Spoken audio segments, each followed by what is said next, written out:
बेटा आज हम लोगों का टॉपिक है विद्युत प्रतिरोध, इलेक्ट्रिक रेसिस्टेंस। आप सभी को याद होगा कि हम लोग लास्ट क्लास में भी इलेक्ट्रिक रेसिस्टेंस की बात कर रहे थे। इलेक्ट्रिक रेसिस्टेंस का पैरामीट्रिक फॉर्मूला भी हमने पढ़ा हुआ है, इलेक्ट्रिक रेसिस्टेंस का यूनिट भी बनाया हमने, डायमेंशंस भी बनाई, और 1 ओम इलेक्ट्रिक रेसिस्टेंस किसको बोलते हैं ये भी हमने स्टडी कर लिया हुआ लास्ट टाइम। अब आप सभी बच्चों के माइंड में एक क्वेश्चन आ रहा होगा कि अगर इलेक्ट्रिक रेसिस्टेंस के बारे में फॉर्मूला, यूनिट, डायमेंशंस ये सारी चीज हम कर चुके हैं, फिर आज इलेक्ट्रिक रेसिस्टेंस क्यों, आज वैद्युत प्रतिरोध क्यों पढ़ेंगे हम लोग? तो बेटा मैं आपको बता दूं, इलेक्ट्रिक रेसिस्टेंस जो अभी तक आपने पढ़ा हुआ है, जैसे इलेक्ट्रिक रेसिस्टेंस के बारे में कभी भी स्टूडेंट्स से पूछा जाता है that what is the electric resistance, so students say that electric resistance is V upon I। मैं आपको एक बड़ी इंपॉर्टेंट चीज बता दूं, इलेक्ट्रिक रेजिस्टेंस में V upon I is only the measurement of electric resistance, this is not the description of electric resistance. So please remember this thing that V upon I केवल विद्युत प्रतिरोध का मेजरमेंट है, उसका मापन है, इलेक्ट्रिक रेजिस्टेंस का डिस्क्रिप्शन नहीं है। मैं इस पॉइंट को नोट कर देता हूं आपके लिए, note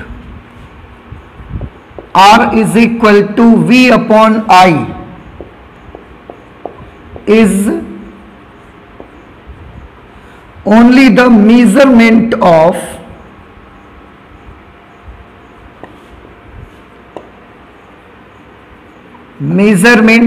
electric resistance.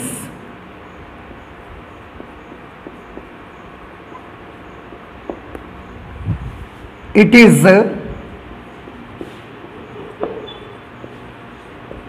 is not the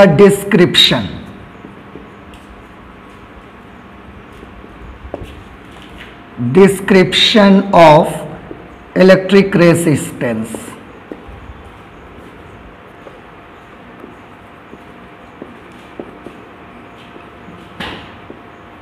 तो ये चीज बेटा आपको बहुत याद रखनी है।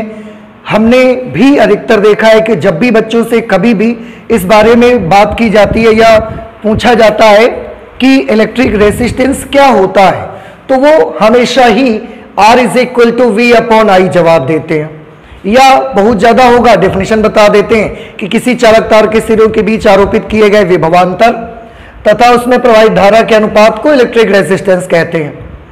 लेकिन मैं फिर से आपको याद दिला दूं, R is equal to V upon I जब आप बताते हैं, इसका मतलब आप उस समय केवल वैद्युत प्रतिरोध का मापन बताते हैं, क्योंकि इसकी मदद से तो हम इलेक्ट्रिक रेजिस्टेंस को मेजर करते हैं। वोल्टेज की वैल्यू लिखते हैं, करंट की वैल्यू लिखते हैं, तो उससे R की वैल्यू आ जाती है।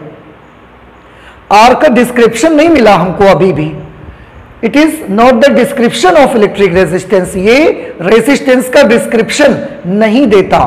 तो फिर एक्चुअली रेजिस्टेंस क्या होता है, मैं आपको बताता हूं कि वैद्युत प्रतिरोध क्या होता है। सिंपल सी लैंग्वेज में वैद्युत प्रतिरोध का मतलब यह होता है कि जब भी किसी कंडक्टर में फ्री इलेक्ट्रॉन्स मूव करते हैं, आप तो जानते ही हैं फ्री इलेक्ट्रॉन्स के चलने से ही करंट फॉर्म होती है, तो जब भी किसी कंडक्टर में फ्री इलेक्ट्रॉन्स मूव करते हैं तो उनके चलने पर आपस में फ्री इलेक्ट्रॉन्स आपस में भी टक्कर होती रहती है उनकी, और धनायनों से भी टक्कर होती रहती है, धनावेशों से भी टक्कर होती रहती है। तो टक्कर की वजह से उनकी ड्रिफ्ट वेलोसिटी जो होती है वो लगातार घटते जाती है, और ड्रिफ्ट वेलोसिटी घटने से करंट भी कम हो जाती है, और करंट कम हो जाने से रेसिस्टेंस ज्यादा रहता है। तो रेसिस्टेंस जो होता है, फ्री इलेक्ट्रॉन्स के रास्ते पर ये जो रुकावट पैदा होती है, ये जो बाधा पैदा होती है, ये जो ऑब्स्टेकल आता है, जब वो चलते हैं तो बार बार टक्कर उनकी होती है, इसी को हम बोलते हैं प्रतिरोध, विद्युत प्रतिरोध। तो विद्युत प्रतिरोध क्या होता है? जब मुक्त इलेक्ट्रॉन किसी भी कंडक्टर में गति करते हैं तो उनके रास्ते पर एक रुकावट, एक बाधा उत्पन्न होती है। उस रुकावट या बाधा को ही हम उस चालक तार का विद्युत प्रतिरोध कहते हैं। ये डिस्क्रिप्शन है प्रतिरोध का, अदरवाइज V/I डिस्क्रिप्शन नहीं है, ये सिर्फ मेजरमेंट है। मैं फिर से आपको बता दूं और इसके बाद हम लोग विद्युत प्रतिरोध के बारे में नोट कर लेते हैं कि जब किसी चालक तार में मुक्त इलेक्ट्रॉन गति करते हैं तो वो परस्पर तथा धन आवेशों से लगातार टकराते रहते हैं, जिसकी वजह से मुक्त इलेक्ट्रॉनों के गति करने में एक बाधा अथवा रुकावट पैदा होती है। मुक्त इलेक्ट्रॉनों के मार्ग में उत्पन्न हुई इस बाधा अथवा रुकावट को ही हम उस चालक तार का विद्युत प्रतिरोध कहते हैं। ठीक है, हम इसको नोट कर लेते हैं जरा।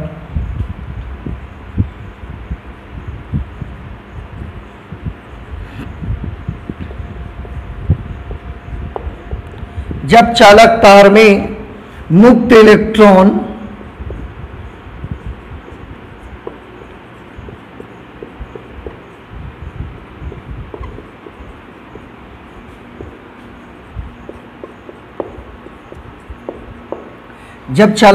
मुक्त इलेक्ट्रॉन गति करते हैं तो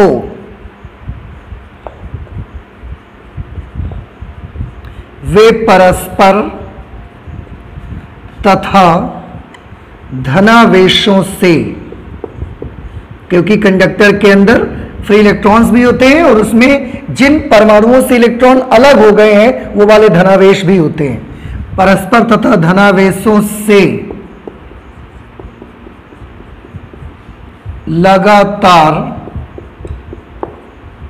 टकराते रहते हैं।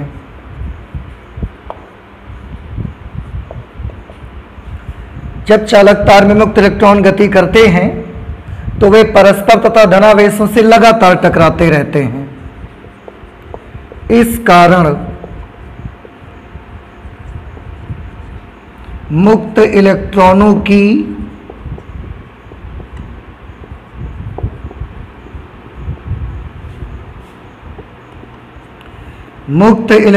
की गति में एक बाधा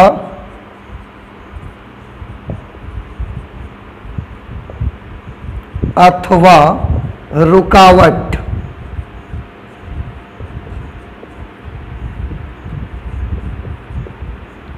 उत्पन्न होती है। इलेक्ट्रॉनों की गति में एक बाधा अथवा रुकावट उत्पन्न होती है।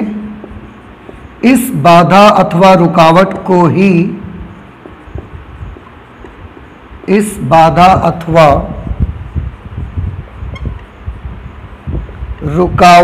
को ही चालक तार का प्रतिरोध कहा जाता है।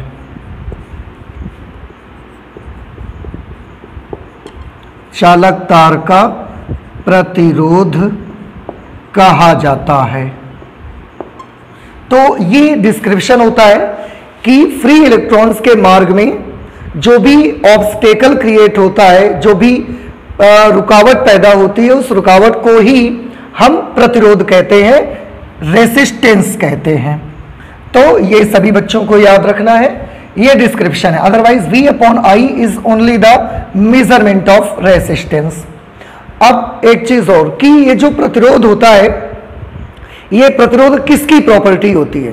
तो वैसे तो हम लोग लेसन 1 में ही इसका काफी कुछ बात कर चुके हैं, पर प्रतिरोध का ये आर्टिकल आया हुआ है तो एक बार फिर से मैं बता दूं कि प्रतिरोध इंसुलेटर की प्रॉपर्टी होती है। रेसिस्टेंस जो होता है ये कुचालक पदार्थ का गुण होता है।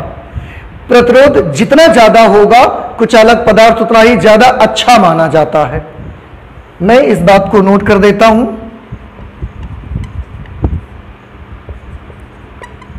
विद्युत प्रतिरोध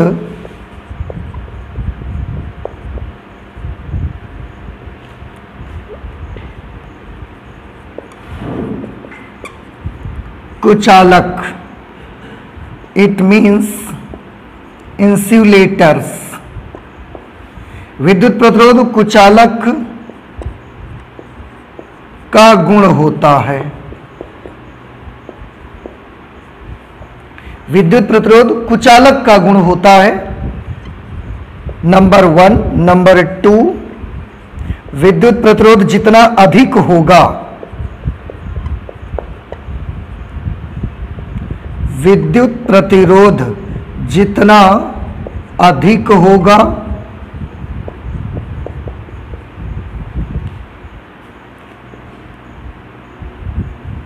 पदार्थ उतना ही अच्छा कुचालक होगा।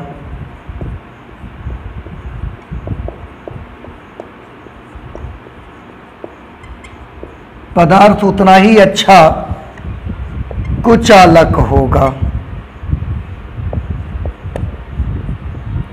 तो ये कुछ बातें हैं, आप सभी बच्चों को याद रखना है। मैं एक बार फिर से इसे पढ़ देता हूं कि जो विद्युत प्रतिरोध होता है ये कुचालक का गुण होता है, इंसुलेटर की प्रॉपर्टी है। विद्युत प्रतिरोध जितना ज्यादा होगा पदार्थ उतना ही अच्छा कुचालक माना जाता है, उतना ही बेटर इंसुलेटर होता है। अगर रेसिस्टेंस ज्यादा होगा तो मटेरियल उतना ही अच्छा, उतना ही बेटर इंसुलेटर माना जाता है। हाँ, एक चीज तो मैं आपको बताना भूल गया कि जो विद्युत प्रतिरोध होता है इसमें हमने देखा कि फ्री इलेक्ट्रॉन्स के रास्ते में बाधा अथवा रुकावट उत्पन्न होती है। इसका रीजन क्या है, रेसिस्टेंस का रीजन क्या होता है, मैं यहां पर आपको बताऊं। रीजन ऑफ इलेक्ट्रिक रेसिस्टेंस,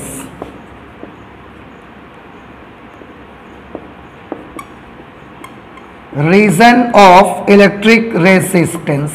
तो बेटा इसका रीजन यही होता है कि जब फ्री इलेक्ट्रॉन्स मूव करता है तो लगातार उसकी परस्पर यानी कि फ्री इलेक्ट्रॉन्स की दूसरे फ्री इलेक्ट्रॉन्स से या धनावेश से लगातार जो ये कोलिजन होता रहता है, जो टक्कर होती रहती है, यही उसका मेन रीजन होता है। रेसिस्टेंस का मेन रीजन कोलिजन होता है। तो reason of electric resistance is collision, टक्कर,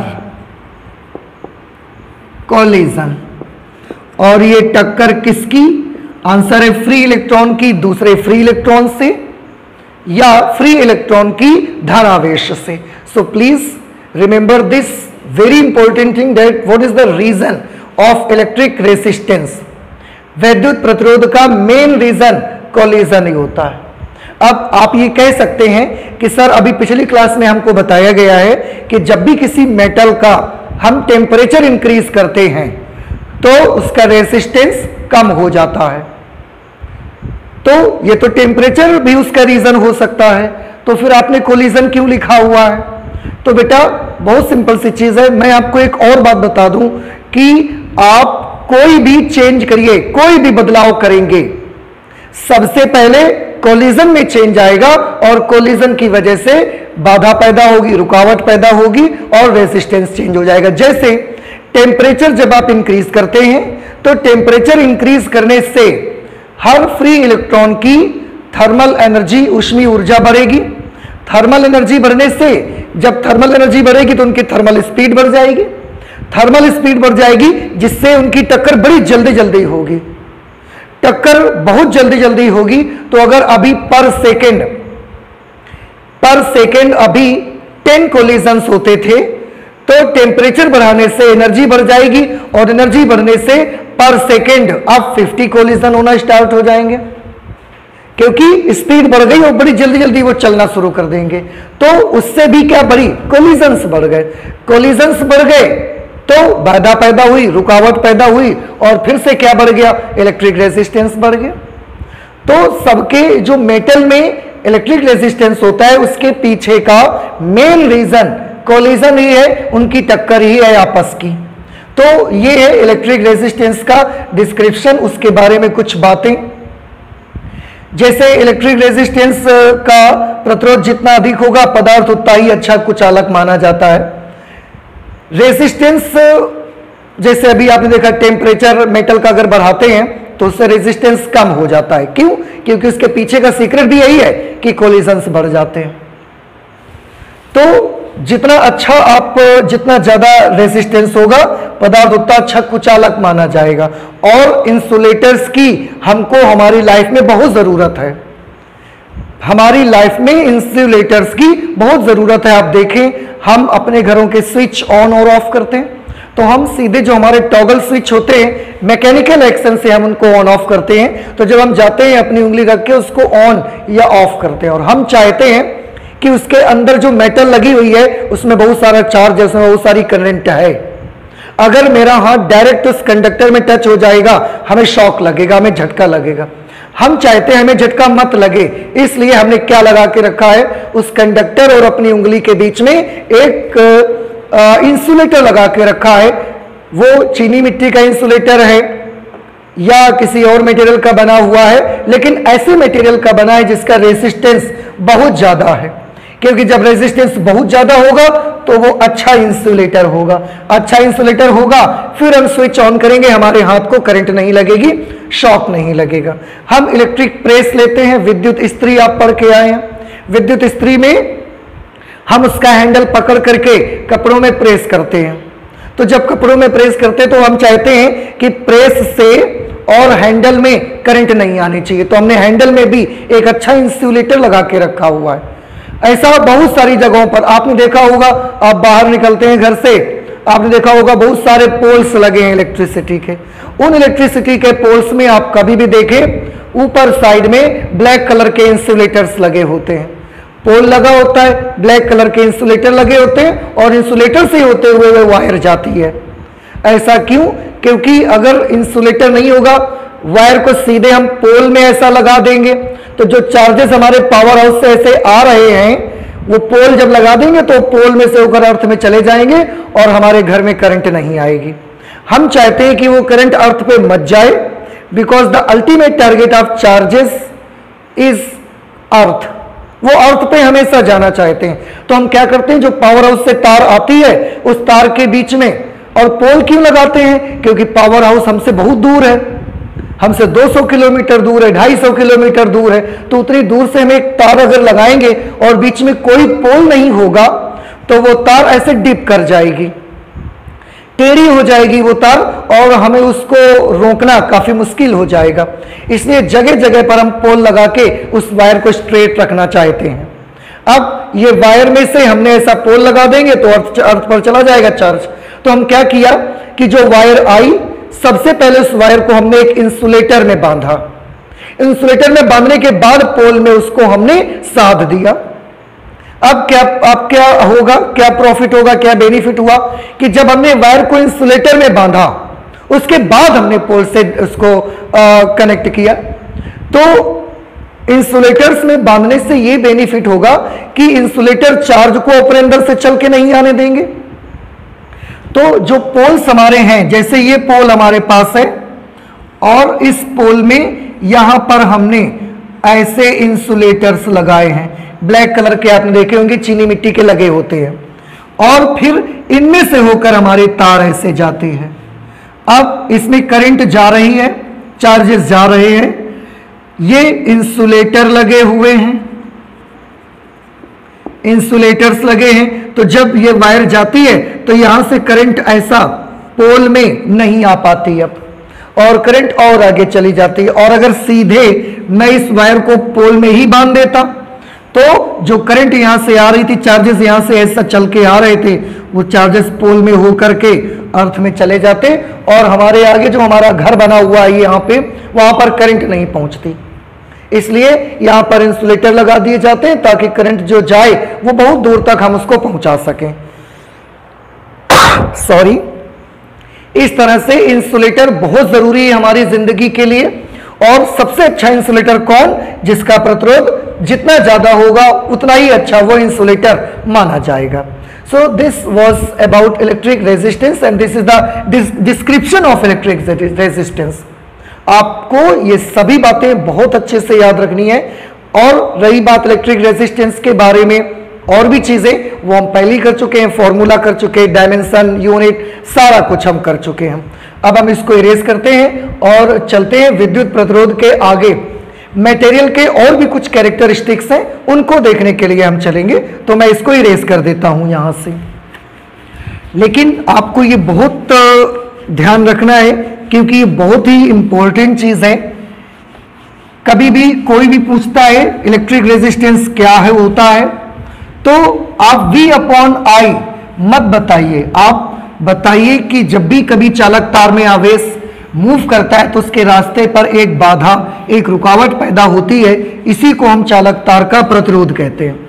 हाँ, अगर उसका मेजरमेंट पूछा जाए तो आप V/I बताएंगे, क्योंकि V/I से R का मान निकालते हैं, वो डिस्क्रिप्शन नहीं होता है।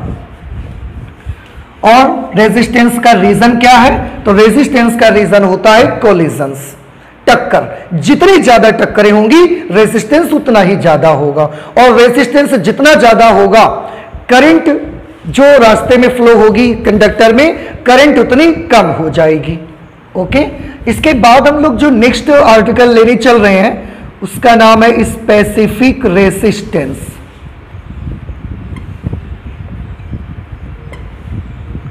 स्पेसिफिक रेजिस्टेंस, या इसी का दूसरा नाम हम रखते हैं रेजिस्टिविटी। स्पेसिफिक रेजिस्टेंस और रेजिस्टिविटी, स्पेसिफिक रेजिस्टेंस है तो इसको हम बोलते हैं विशिष्ट प्रतिरोध,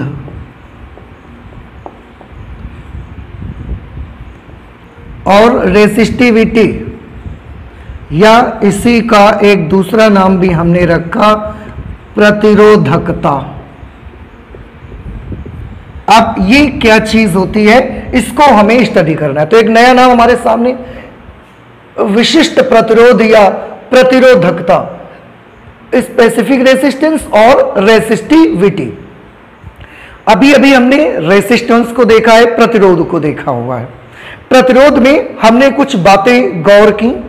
प्रतिरोध में हमने कुछ बातें ऐसे गौर की कि हमने एक कंडक्टर लिया, ये हमने एक कंडक्टर ले लिया, और इस कंडक्टर की अपनी कुछ लेंथ है,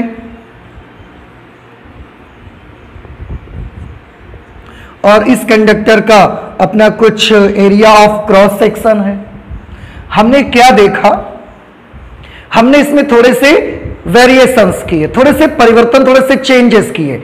हमने चेंज ये किया कि ये जो कंडक्टर था इसकी हमने लेंथ को डबल कर दिया, एरिया ऑफ क्रॉस सेक्शन उतना ही रहने दिया, लेंथ को डबल कर दिया।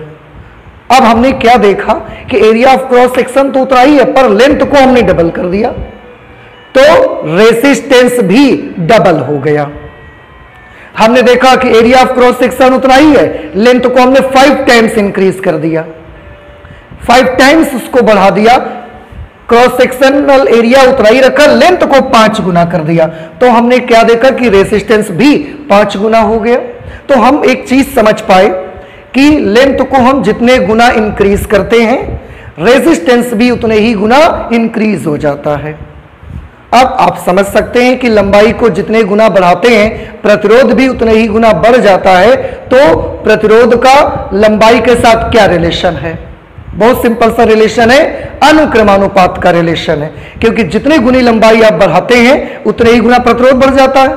तो ये प्रतिरोध का लंबाई के साथ अनुक्रमानुपात का रिलेशन था। तो हमने देखा कि किसी चालक तार का प्रतिरोध उसकी लंबाई के अनुक्रमानुपाती होता है।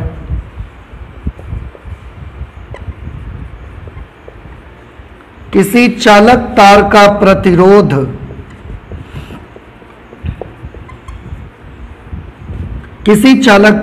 प्रतिरोध उसकी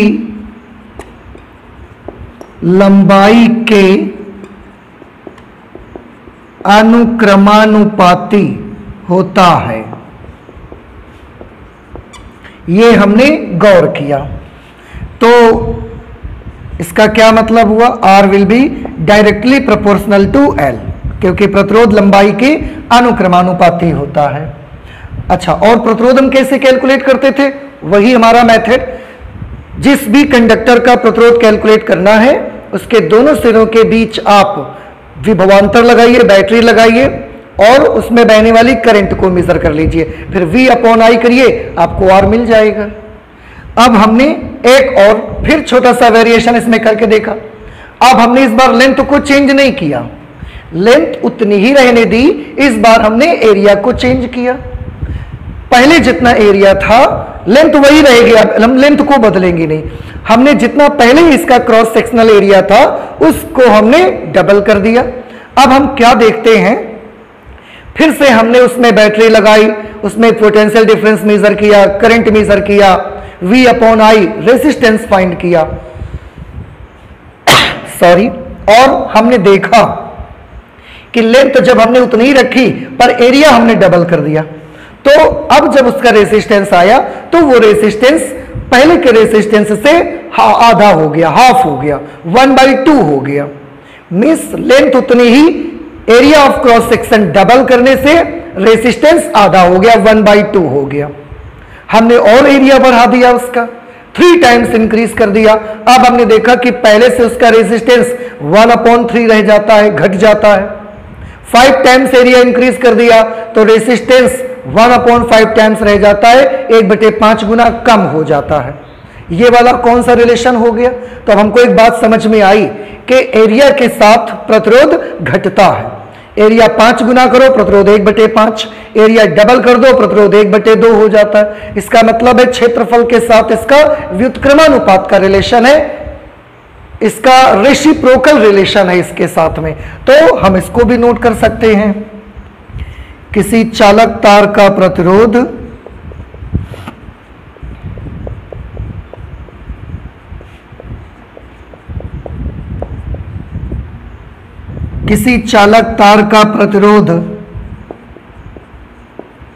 उसके अनुप्रस्थ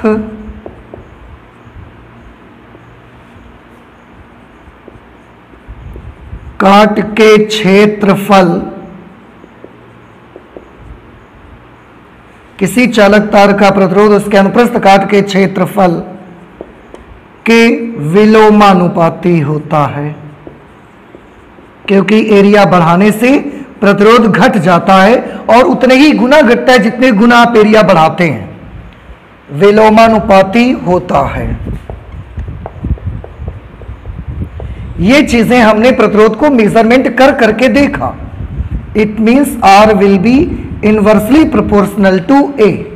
हमने प्रतिरोध के बारे में और भी चीजें ज्ञात करने का प्रयास किया, लेकिन हमने देखा कि प्रतिरोध के बारे में और कोई चीज हमको ऐसे लेंथ, एरिया ये सब बदलने से नहीं मिली, इसलिए हमने इन दोनों को आपस में कंबाइंड कर दिया। Let this is equation number 1 and this is equation number 2।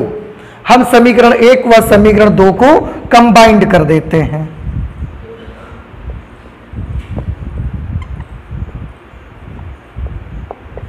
Combining equation number 1 and equation number 2, दोनों इक्वेशंस को जब हम कंबाइंड कर देंगे तो बेटा ध्यान से देखिए, दोनों का लेफ्ट हैंड साइड तो R ही है, राइट साइड में एक में L और एक में 1/A है, तो हम इसे लिख सकते हैं R is directly proportional to L/A।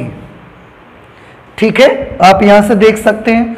और आप तो जानते हैं प्रोपोर्शनलिटी का जो निशान है, इसको, ये सिंबल को जब हम हटाते हैं, हम इसको हटाकर इक्वलिटी में चेंज कर सकते हैं, बट इसको इक्वल बनाने के लिए मुझे यहां पर एक कांस्टेंट लगाना पड़ेगा, तो हम यहां पर एक कांस्टेंट को यूज करते हैं। R is equal to ρL/A। यहां पर रो क्या चीज है? This is the constant of proportionality and this is known as the specific resistance और रेसिस्टिविटी। तो इस बात को भी मैं नोट कर देता हूं। यहां रो, ये बेटा जो सिंबल आप देख रहे हैं, इस सिंबल को हमने नाम रखा है रो, RHO, रो। यहां रो एक अनुक्रमानुपाती नियतांक है।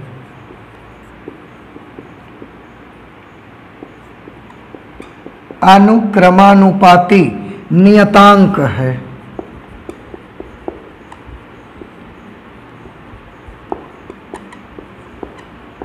यहां रो एक अनुक्रमानुपाती नियतांक है जिसे चालक तार के पदार्थ का विशिष्ट प्रतिरोध कहा जाता है। चालक तार के पदार्थ का विशिष्ट प्रतिरोध अथवा प्रतिरोधकता कहा जाता है,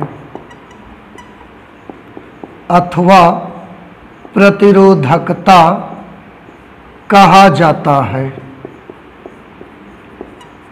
तो ये एक नया हमारे पास फिजिकल क्वांटिटी आ गई। रो अनुक्रमानुपाती नियतांक है, तो रो एक कांस्टेंट होता है जिसे आप चालक तार के पदार्थ का विशिष्ट प्रतिरोध अथवा प्रतिरोधकता कहते हैं। यही है, इसी के बारे में मुझे स्टडी करना है। हाँ, यहां पर एक चीज मैंने लिखा हुआ है कि जिसे चालक तार के पदार्थ का विशिष्ट प्रतिरोध अथवा प्रतिरोधकता कहते हैं। तो ये एक बहुत इंपॉर्टेंट सा पॉइंट है और आप सभी बच्चों को ये याद रखना है कि जो विशिष्ट प्रतिरोध अथवा प्रतिरोधकता होती है ये पदार्थ का गुण होता है, मटेरियल की प्रॉपर्टी है, चालक तार का गुण नहीं होता। चालक तार तो कॉपर का भी हो सकता है, एल्यूमिनियम का भी हो सकता है, सिल्वर गोल्ड किसी का भी हो सकता है, कंडक्टिंग वायर तो, लेकिन ये उस कंडक्टिंग वायर की प्रॉपर्टी नहीं है, ये उस वायर की मटेरियल की प्रॉपर्टी है। और अभी मैं आऊंगा इस पर, आपको बताऊंगा कि चालक तार के पदार्थ का ही गुण क्यों होता है आखिरकार। ठीक है, सबसे पहले क्योंकि मुझे इसी की स्टडी करनी है तो मैं इसी का फॉर्मूला बना लेता हूं। यहां पर मैं रो का फॉर्मूला अगर बनाऊंगा तो मुझे क्या मिलेगा, ए इधर आ जाएगा, एल इधर आ जाएगा, तो ये rho is equal to R A upon L. ये विशिष्ट प्रतिरोध का फॉर्मूला आपको मिल जाएगा। ओके, अब क्योंकि विशिष्ट प्रतिरोध की तो हम डेफिनेशन बनाना चाहते हैं, उसके लिए मैं यहां पर एक छोटा सा चेंज करूंगा, आप भी देखिए परिभाषा बनाने के लिए। विशिष्ट प्रतिरोध अथवा प्रतिरोधकता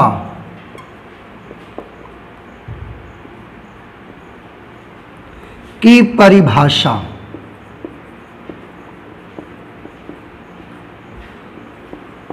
विशिष्ट प्रतिरोध अथवा प्रतिरोधकता की परिभाषा, इसको डिफाइन करने के लिए हम एक कंडीशन यहां पर यूज करेंगे।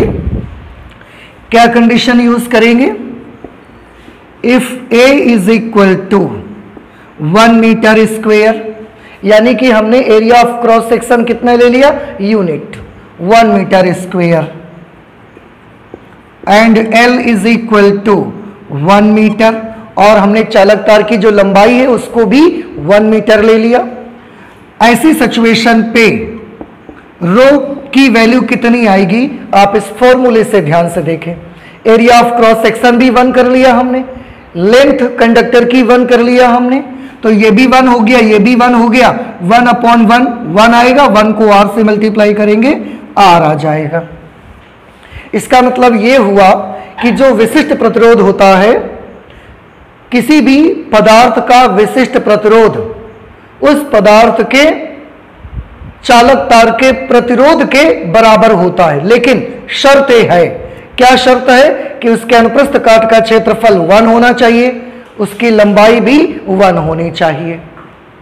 फिर से एक बार सभी बच्चे देख लें और उसके बाद हम इसको डिफाइन कर लेते हैं।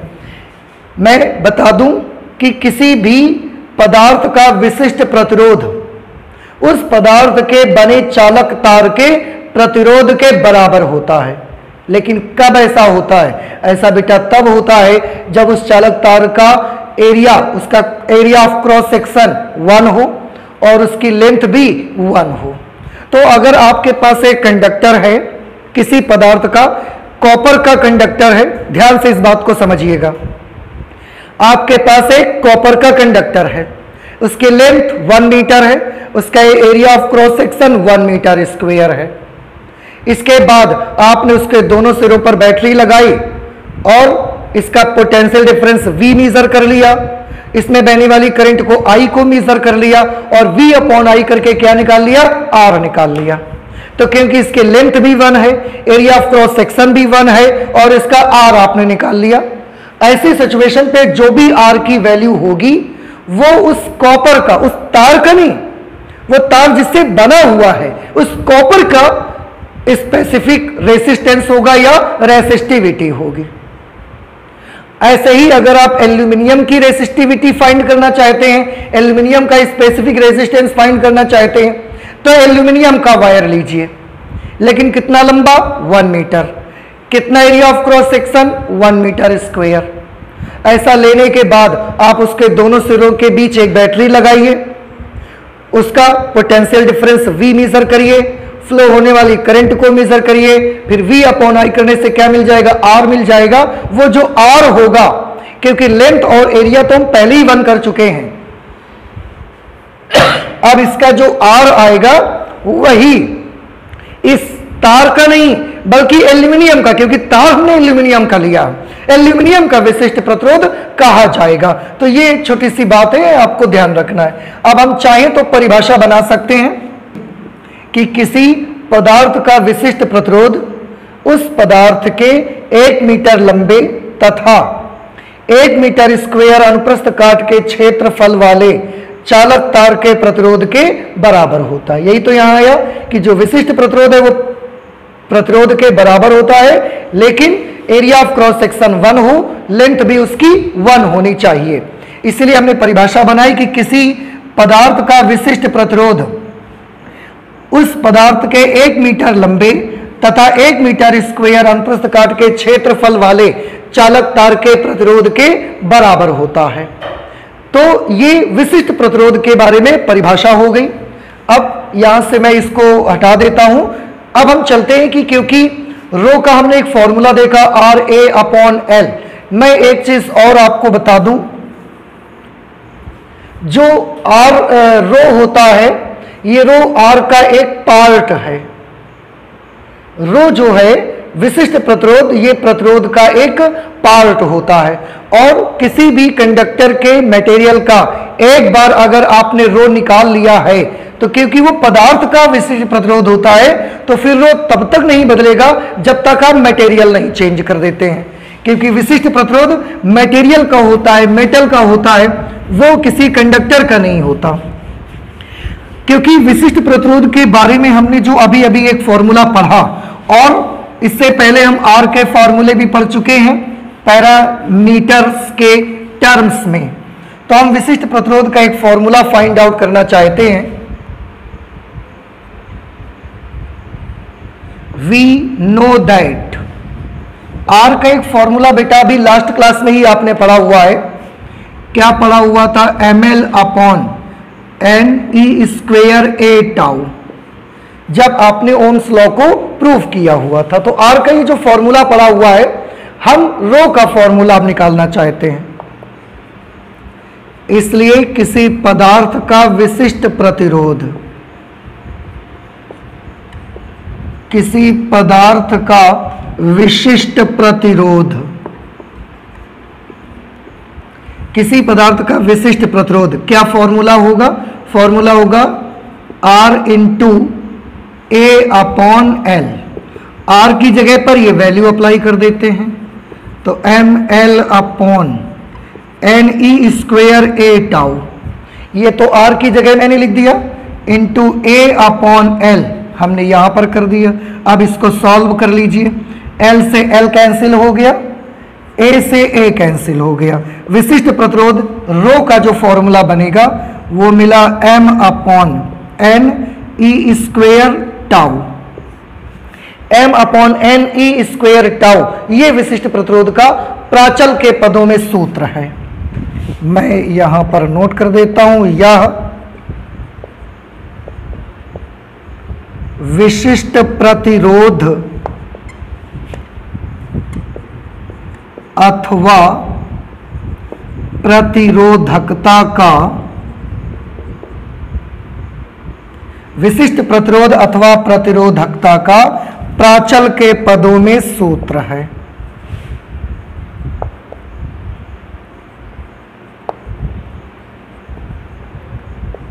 प्राचल के पदों में सूत्र है, ये सब प्राचल कहलाते हैं किसी कंडक्टर के। अब इसमें आप जरा ध्यान से देखिएगा बेटा, अभी मैंने बात की थी ना कि पदार्थ का विशिष्ट प्रतिरोध, यहां बीच में कुछ भी नहीं लिखना, आपको सीधे ही लिख देना है, आपको ये गैप नहीं छोड़ना, किसी पदार्थ का विशिष्ट प्रतिरोध। तो हमने जो बात की थी कि विशिष्ट प्रतिरोध पदार्थ का होता है, मटेरियल का होता है। क्यों मैं ऐसा बोल रहा था, ध्यान से देखिए, यहां से आपको पता लग जाएगा।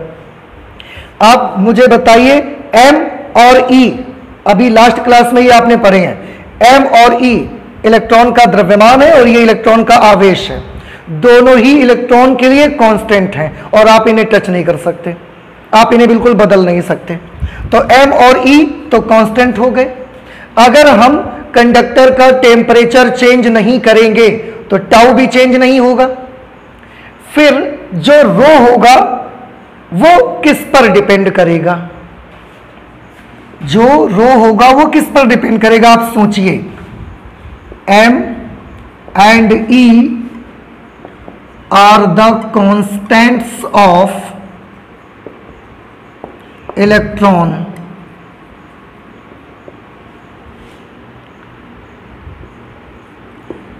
at constant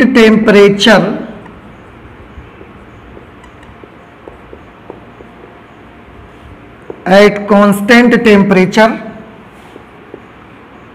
tau is constant, therefore rho will be inversely proportional to n। आप देखिए M और E इलेक्ट्रॉन के कांस्टेंट हैं, अगर हम टेम्परेचर नहीं बदलेंगे तो टाउ भी नहीं बदलेगा। इस वजह से जो रो होगा that will be inversely proportional to n। और प्लीज याद करके मुझे बताइए n क्या होता था? n किसी भी मेटल में फ्री इलेक्ट्रॉन डेंसिटी होती है, means electrons, number of electrons पर मीटर क्यूब, और नंबर ऑफ इलेक्ट्रॉन्स पर मीटर क्यूब ये किसका कांस्टेंट होता है? क्या ये गिवन सैंपल का कांस्टेंट है? क्या ये मेटल का, मटेरियल का कांस्टेंट है? क्या ये इलेक्ट्रॉन का कांस्टेंट है या किसी और चीज का कांस्टेंट है? तो आपने अभी हाल ही में लास्ट क्लास में ही पढ़ा है कि जो n होता है फ्री इलेक्ट्रॉन डेंसिटी, ये मेटल का कांस्टेंट होता है, मटेरियल का कांस्टेंट होता है। मेटल या मटेरियल बदल देने से n की वैल्यू बदल जाती है। इसका मतलब साफ है कि विशिष्ट प्रतिरोध निर्भर करता है n पे, और n किसका कांस्टेंट है? मेटल का। इसका मतलब है कि रो किस पर डिपेंड करेगा? मेटल पर डिपेंड करेगा। मेटल बदलने से ही रो बदलेगा, मेटल नहीं बदलोगे तो रो नहीं बदलेगा। ठीक है, बच्चे हमेशा कंफ्यूज हो जाते हैं, उनसे टीचर्स लोग हमेशा एक क्वेश्चन पूछ लिया करते हैं। एग्जामिनर जब आते हैं तो वो लोग उनसे क्वेश्चन पूछते हैं एक तार के बारे में कि हमने एक तार लिया इतना लंबा सा, उस तार का कुछ ना कुछ रेसिस्टेंस है, कुछ ना कुछ प्रतिरोध है। तो बच्चे बोलते हैं हाँ है। फिर उन्होंने बोला कि अगर मैं इस तार को बीच में से तोड़ देता हूं तो बताइए प्रतिरोधकता का क्या होगा? आप ध्यान दीजिए, बच्चे हमेशा कंफ्यूज हो जाते हैं और उनका कहना यह होता है कि अगर आपने तार को बीच से तोड़ दिया है, लेंथ को आधा कर दिया है तो प्रतिरोधकता कम हो जाएगी। लेकिन जैसे ही स्टूडेंट्स ने ऐसा बोला, समझिए उनका जवाब गलत हो गया। क्यों? क्योंकि लेंथ को कम करने से, हाफ करने से प्रतिरोध कम होता है, प्रतिरोधकता नहीं। हम प्रतिरोधकता के बारे में बात कर रहे हैं और टीचर भी प्रतिरोधकता के बारे में पूछ लेते हैं। प्रतिरोधकता या विशिष्ट प्रतिरोध कब बदलता है? यह सिर्फ मेटल के बदलने से बदलेगा। अगर हमने एल्यूमिनियम की वायर ली हुई है, उसको हटा के कॉपर की वायर ले आते हैं तो चेंज हो जाएगा विशिष्ट प्रतिरोध। लेकिन अगर हम एक वायर के साथ एक्सपेरिमेंट कर रहे हैं, उस तार को हम कितने भी टुकड़े कर दें, कितना भी मोटा कर दें, लेकिन उससे हम रो बदल नहीं सकते, क्योंकि रो केवल कब बदलेगा? जब हम पदार्थ बदल देंगे।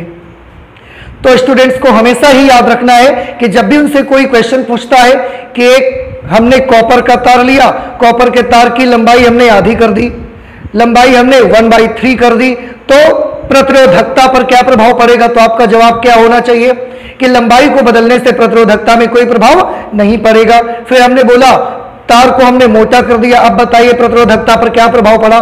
प्रतिरोधकता पर कोई प्रभाव नहीं पड़ा। क्यों? क्योंकि प्रतिरोधकता डिपेंड करती है सिर्फ किस पर? सिर्फ मेटल पर डिपेंड करती है। तो जब मेटल बदलेगा तो ही खाली प्रतिरोधकता चेंज होगी, रो बदलेगा, अदरवाइज रो चेंज नहीं होगा। आप सभी बच्चों को यह याद रखना है। और अभी आपने देखा कि रो किस पर डिपेंड करता है? M और E इलेक्ट्रॉन के कांस्टेंट है, टेम्परेचर नहीं बदलेंगे तो टाउ नहीं बदलेगा, इसलिए रो n पर डिपेंड करता है और n मेटल का कांस्टेंट है, तो मेटल बदलने से रो बदलेगा, इसलिए रो भी मेटल पर ही डिपेंड करता है, पदार्थ पर ही निर्भर करता है। ठीक है, अब क्योंकि हमने इसका फॉर्मूला पढ़ लिया है, यहां पर मैं नोट कर सकता हूं, स्पष्ट है कि रो पदार्थ का ही गुण होता है, मेटल का ही प्रॉपर्टी होती है। मेटल चेंज करेंगे तो रो की वैल्यू बदल जाएगी, और आप जब तक मेटल चेंज नहीं करेंगे तब तक रो की वैल्यू नहीं बदलेगी। तार कितना छोटा कर दें, लंबा कर दें, मोटा कर दें, पतला कर दें, उससे कोई इफेक्ट नहीं होता है, क्योंकि ये मेटल पर डिपेंड करता है। अब because this is a physical quantity, so it's our duty कि हमको इसका मात्रक पढ़ना चाहिए, हमको इसका विमीय सूत्र पढ़ना चाहिए, वगैरह वगैरह चीजें। तो हम रो का मात्रक कर लेते हैं कि रो का मात्रक क्या होता है। आप रो के फॉर्मूले से उसका यूनिट बना सकते हैं।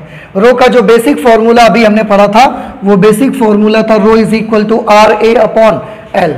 आर का मात्रक क्या होगा? आर का मात्रक होता है ओम, इंटू ए का यूनिट क्या होता है? ए का यूनिट होता है मीटर स्क्वेयर, अपॉन लेंथ का यूनिट होगा मीटर, ये एरिया का मीटर स्क्वेयर, ये मीटर होगा, मीटर से इसकी एक पावर कैंसिल हो जाएगी। इस तरह से रो का जो यूनिट मिलेगा that will be ohm into metre, ये रो का मात्रक हो जाया करेगा। ठीक है, आप इसे ऐसे भी लिख सकते हैं ओम मीटर। ठीक, अब हम इसका चाहें तो विमीय सूत्र बना सकते हैं। क्या बनेगा विमीय सूत्र? रो का जो फॉर्मूला होगा वो है आर ए अपॉन एल। ठीक है, आप इससे इसका डायमेंशनल फॉर्मूला बना सकते हैं। आप चाहें तो यहां से बना सकते हैं या यहीं से बना लेते हैं हम लोग। आर का हमने फॉर्मूला पढ़ा है V upon I into A upon L. R की जगह V upon I, A upon L. V का फॉर्मूला हमने पढ़ा था W upon Q, work done per unit charge. तो वी की जगह डब्ल्यू अपॉन क्यू, आई की जगह I multiplied by A upon L. ठीक है, अब इन सब के यूनिट आप डायमेंशन आप लिख दीजिए। डब्ल्यू का डायमेंशन क्या होगा? M L square T minus two upon Q का डायमेंशन होगा 80, करंट का डायमेंशन ए इंटू एरिया के लिए एल स्क्वेयर और लेंथ के लिए L. W M L square T minus two, Q के लिए 80, आई के लिए ए के लिए एल स्क्वेयर, एल के लिए एल। अब इसको थोड़ा सा आप सॉल्व करेंगे, आपको रो का डायमेंशन मिल जाएगा। आप ध्यान से देख लें, एल से इसकी एक पावर कैंसिल हो जाएगी।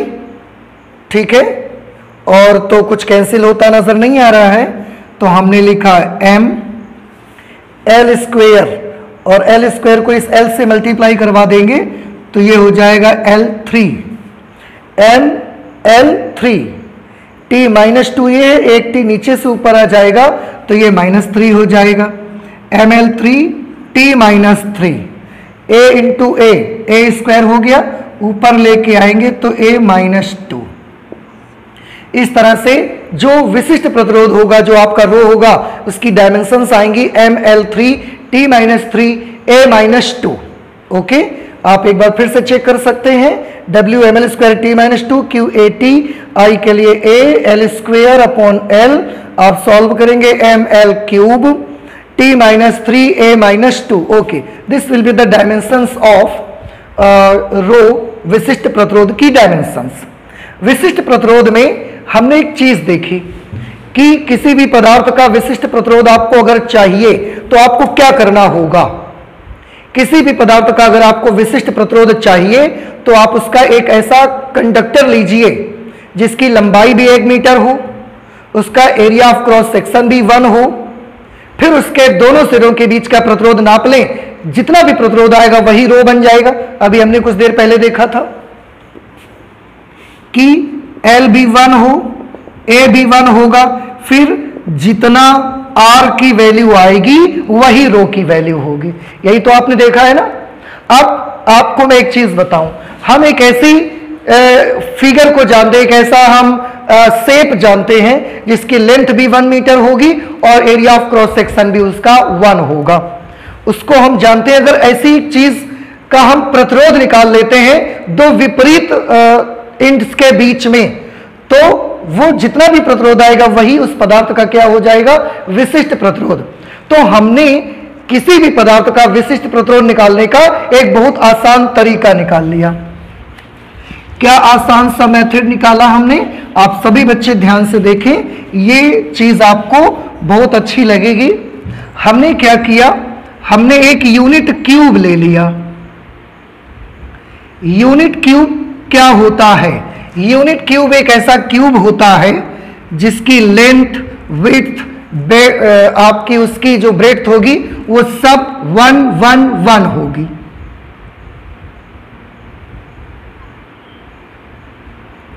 ये ऐसा एक हमने यूनिट क्यूब ले लिया।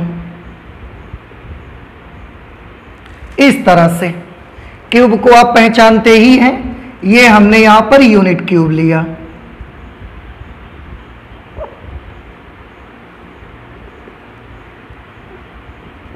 ओके, तो ये हमने एक यूनिट क्यूब ले लिया, इसको हम बोला करेंगे यूनिट क्यूब, या इसका जो हिंदी में हमने नाम रखा है वो होता है इकाई घन। इकाई घन क्यों, क्योंकि इसकी लंबाई, चौड़ाई, इसकी ऊंचाई सब हम कितना बना लेते हैं, 1 मीटर, सब हम 1 मीटर रखते हैं। तो इसकी लेंथ भी है 1 मीटर, इसकी ये चौड़ाई भी है 1 मीटर, इसकी ये ऊंचाई भी है 1 मीटर, जिसकी वजह से इसको हम बोलते हैं यूनिट क्यूब। ठीक है। अब सभी बच्चे ध्यान से देखें, अगर ये जो यूनिट क्यूब हमने बनाया, तो ये तो हमने यूनिट क्यूब बना लिया। अब अगर यूनिट क्यूब के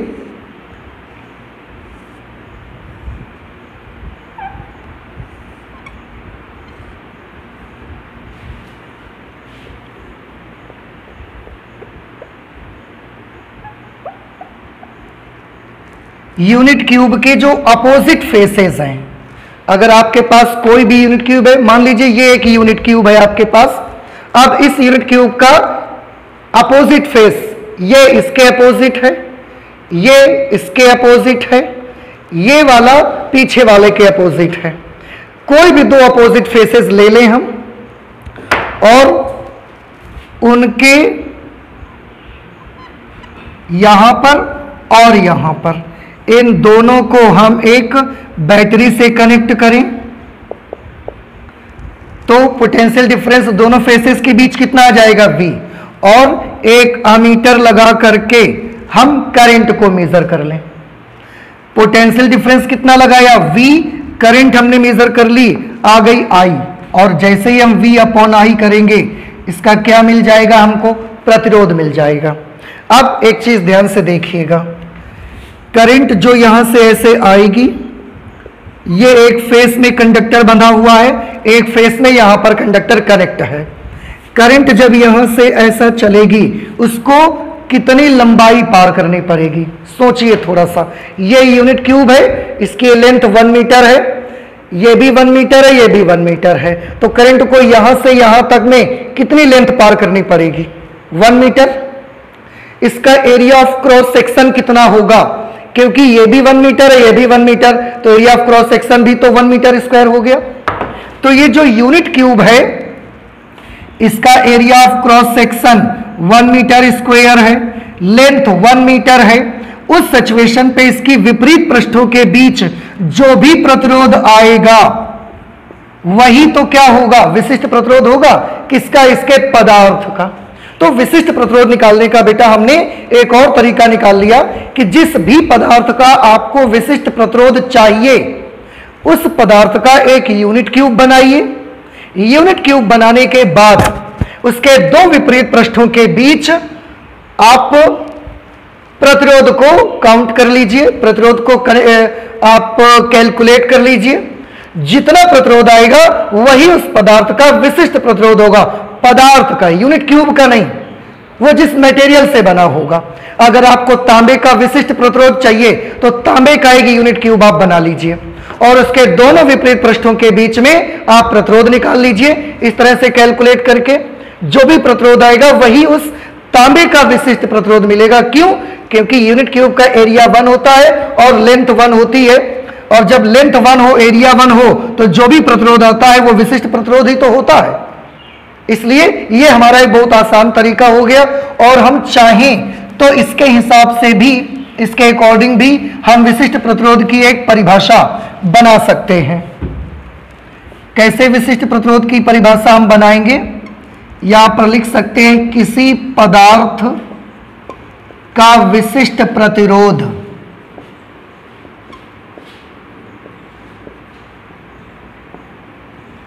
किसी पदार्थ का विशिष्ट प्रतिरोध उस पदार्थ के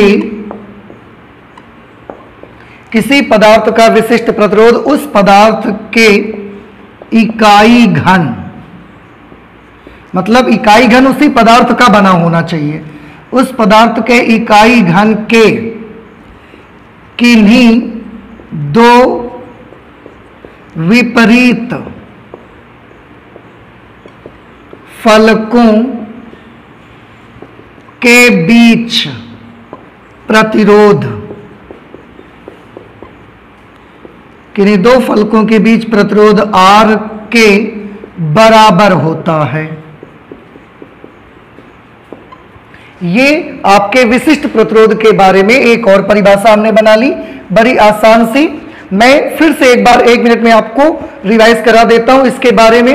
आपने शुरू में ही देखा हुआ था कि विशिष्ट प्रतिरोध आप किसको बोलेंगे? जब कंडक्टर की लेंथ 1 मीटर होगी, उसका area of cross section 1 metre square होगा, उस समय उस कंडक्टर का जो प्रतिरोध होगा उसी को तो हम उसका विशिष्ट प्रतिरोध बोलेंगे, उसी को हम उसका स्पेसिफिक रेसिस्टेंस कहेंगे।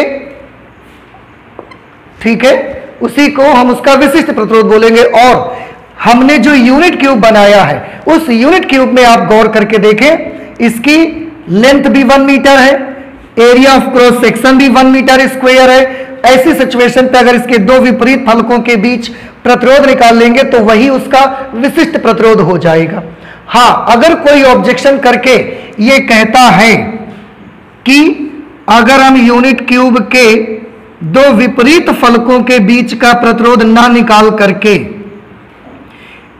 एक इस फलक और इस फलक के बीच अगर हम बैटरी लगा करके इसका प्रतिरोध निकाल लें तो क्या यह भी विशिष्ट प्रतिरोध होगा?